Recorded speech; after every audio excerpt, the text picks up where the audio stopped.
Bismillahirrahmanirrahim. Assalamualaikum warahmatullahi wabarakatuh. Syukur alhamdulillah kita masih bertemu lagi di channel ini. Sholawat dan salam selalu dan tetap tercurahkan kepada junjungan kita baginda agung Nabi besar Muhammad sallallahu alaihi wasallam. Allahumma sholli ala sayyidina Muhammad wa ala ali sayyidina Muhammad. Harapan dan doa saya semoga saudaraku semuanya selalu diberikan kesehatan, dilancarkan rezekinya, diampuni segala dosa-dosanya dan dipanjangkan umurnya. Amin ya rabbal alamin. Sahabat beriman yang dirahmati Allah, ketika kita mengeluh sungguh semua terasa begitu berat, bahkan untuk melemparkan senyum sekalipun. Mari bermusahabah sejenak dengan bertanya kepada diri kita tentang mengeluh. Kapan terakhir kali kita mengeluh? Apa yang kita keluhkan dan bagaimana tindakan kita setelah itu? Mungkin pertanyaan-pertanyaan di atas terdengar sangat klise.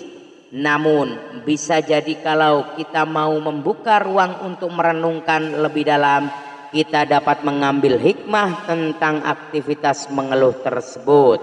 Pernahkah Anda beranggapan bahwa mengeluh itu adalah semacam mekanisme psikologis untuk menurunkan ketegangan dan tekanan-tekanan dinamika kehidupan?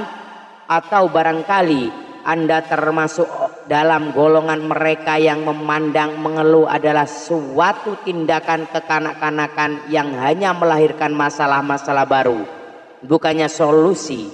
Baiklah, bagaimana kalau kita telaah saja jawaban demi jawaban dari pertanyaan di atas, agar dengan demikian kita sebagai saudara seiman insya Allah dapat memetik sejumput ilmu dari topik kita kali ini.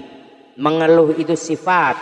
Sungguh jelas firman Allah yang termaktub dalam Al-Quran surat Al-Ma'arif ayat 19 sampai 21 yang mengatakan bahwa sesungguhnya manusia diciptakan bersifat keluh kesah lagi kikir. Apabila ia ditimpa kesusahan, ia berkeluh kesah. Dan apabila ia mendapatkan kebaikan harta, ia amat kikir. Diakui atau tidak, disadari atau tidak dapat kita pungkiri kalau sebagai hamba Allah kita membawa sifat suka mengeluh. Namun kadar keimanan seseorang atau keluasan ilmu agama seseorang tentu menjadi pembeda. Ketika frekuensi aktivitas mengeluh meningkat, mudah-mudahan kita segera diingatkan oleh Allah Subhanahu wa taala, entah melalui seorang teman, sanak saudara atau suatu kejadian, agar kita bisa tetap istiqomah menjadi hambanya yang beriman dan bertakwa. Dengan ilmu agama dan kedalaman berpikir, insya Allah setiap insan mukmin tidak dengan mudah mengumbar keluh kesah dimanapun dan kapanpun. Seperti fenomena sekarang ini, keberadaan media sosial menjadi suatu alat yang dipakai untuk menyalurkan keluh kesah secara emosional yang tentu saja lebih besar mudaratnya daripada manfaatnya. Maka disinilah kita sebagai kaum beriman harus tetap berhati-hati agar tidak mengundang murka Allah. Masalah hidup adalah topik utama. Dunia dan kehidupan manusia memang tidak pernah membuat para hamba Allah tenang. Roda terus berputar dan ketika kita ada pada putaran bawah, disitulah pusaran keluh kesah sering kali terdengar. Sebagai kaum beriman kita perlu mengingat firman-Nya, dan tidaklah kehidupan dunia ini melainkan senda gurau dan mainan, dan sesungguhnya akhirat itulah yang sebenar-benarnya kehidupan kalau mereka mengetahui. Quran surah Al-Ankabut ayat 64. Tapi kenapa kita sering lupa atau melupakan kenyataan bahwa bagi umat Islam persoalan akhirat adalah jauh lebih utama dari persoalan dunia.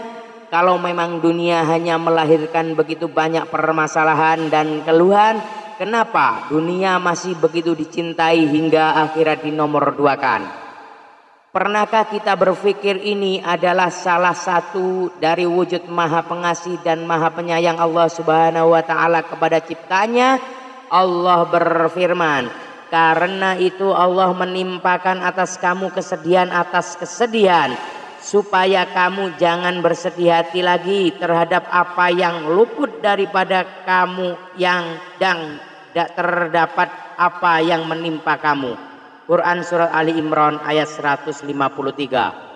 Rasulullah Shallallahu Alaihi Wasallam pun pernah bersabda, besarnya pahala sesuai dengan besarnya cobaan, dan sesungguhnya apabila Allah mencintai suatu kaum maka Dia akan menguji mereka. Oleh karena itu, barang siapa ridho atau menerima cobaan tersebut, maka baginya keridhoan. Dan barang siapa murka, maka baginya kemurkaan. Hadis riwayat Ibnu Majah.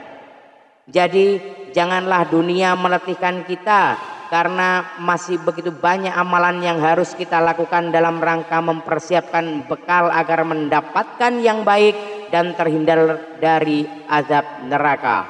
Tetap tenang dan terkendali. Solusi demi solusi akan lahir dari ketenangan. Ini adalah kekuatan yang hanya dimiliki oleh seorang hamba yang berusaha untuk tetap lurus di jalannya. Allah Subhanahu wa ta'ala berfirman, janganlah kamu bersikap lemah dan janganlah pula kamu bersedih hati, padahal kamulah orang-orang yang paling tinggi derajatnya jika kamu orang-orang yang beriman. Quran surah Ali Imran ayat 139. Coba kita renungkan, apa jadinya kalau keluhan-keluhan itu terus berkembang menjadi sesuatu yang negatif, apalagi diprovokasi oleh bisikan-bisikan setan. Banyak kejadian di sekitar kita seperti tindakan kriminal atau bunuh diri yang berawal dari keluhan-keluhan atas permasalahan seperti ekonomi, hubungan antar manusia, atau politik. Naudzubillahi min dzalik. Dengan kata lain, daripada mengeluh lebih baik kita berdoa agar kita diberikan jalan atau solusi terbaik oleh Allah Subhanahu wa ta'ala. Satu hal lagi, mengeluh secara berlebihan membuat kita lupa bersyukur. Adakah pemberian manusia yang melebihi nikmat dan karunia yang Allah berikan kepada kita?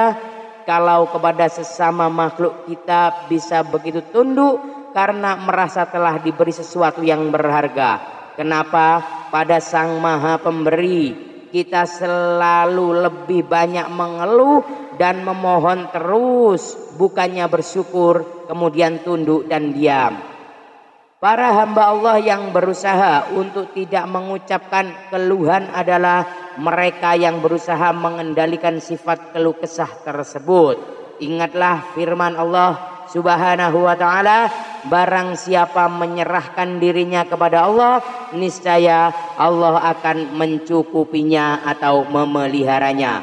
Quran surat At-Talaq ayat 3. Mudah-mudahan Allah Subhanahu wa ta'ala melimpahkan kesabaran untuk kita dalam menapaki hari-hari sulit dan mengokohkan langkah kita dalam iman dan takwa agar tidak mudah mengeluh. Amin, amin ya rabbal alamin. Wallahu alam bissawab. Demikian yang dapat saya bagikan, semoga bermanfaat untuk kita semua. Mohon maaf atas segala kekurangan. Usikum wa nafsi bitaqwallah. Assalamualaikum warahmatullahi wabarakatuh.